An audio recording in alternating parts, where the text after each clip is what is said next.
we're back. We're sitting down right now with John Pierce, who's a partner at Perkins Coie. John, welcome. Thank you.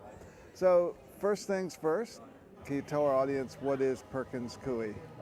Perkins Coie is quite a large law firm, organized in Seattle, kind of brought up Boeing, brought up Amazon, Facebook, a lot of well-known names, but it's been there for a century.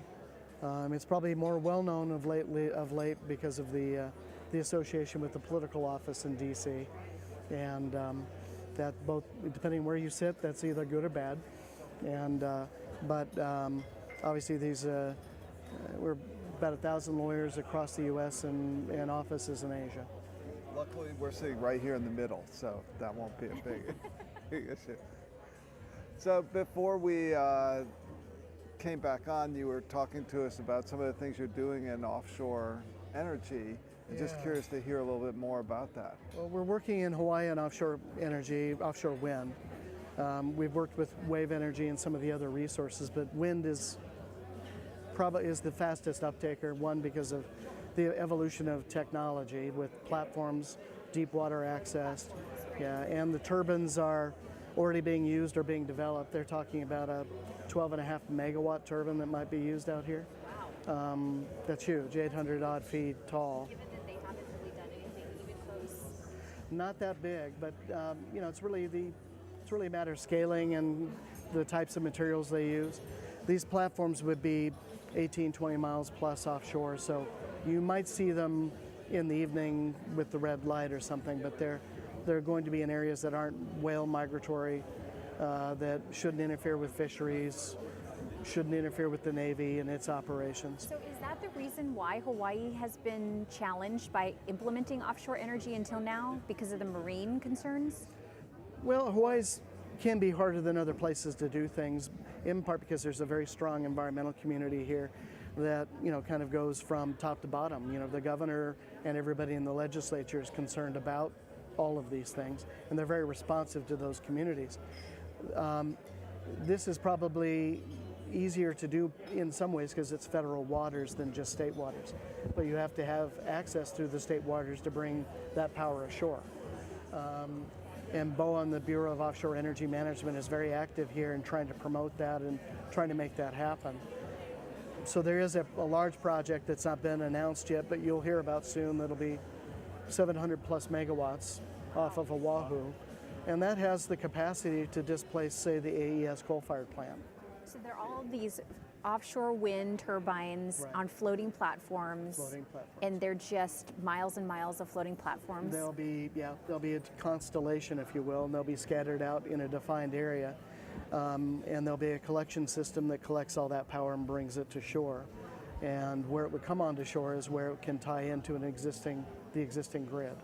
And it become a shore in the area that's already been degraded by development of cables and other things, whether telecommunications or other things. So you're going through an area that's industrial and developed already.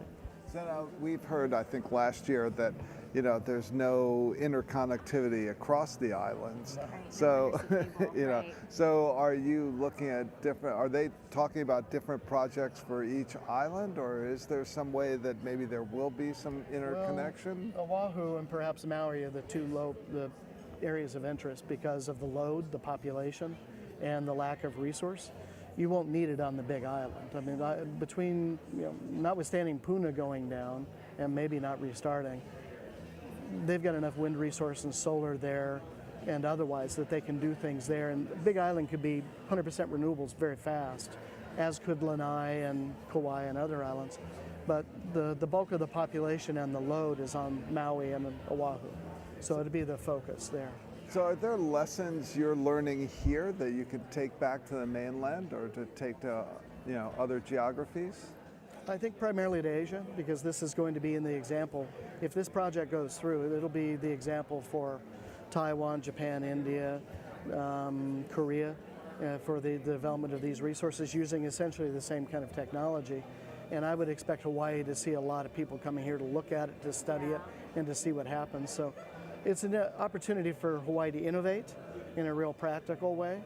And it doesn't require state subsidy or anybody else's money. It doesn't require the state populace to pony up except for possibly the power purchase agreement, but this should be less than refined fuels. Wow, that's exciting. Whoa, cool. Okay, well, we've been talking with John Pierce, and you'll see him later on the main stage, I think? No, or at he's workshops? doing a breakout. Okay, yeah, breakout. So Sorry about that. unfortunately, those online will not be able to watch him. However, to learn more about the future of offshore energy, does Perkins Coie have a resource on that? Well, perkinscoie.com, and then there's a list of news items, and they can find it there. Cool, yeah, to find out more. And then stay tuned for the Hawaii offshore energy projects. So anyway, stay tuned. We're going to be back with one more interview with Deborah Schwartz. Thanks, John.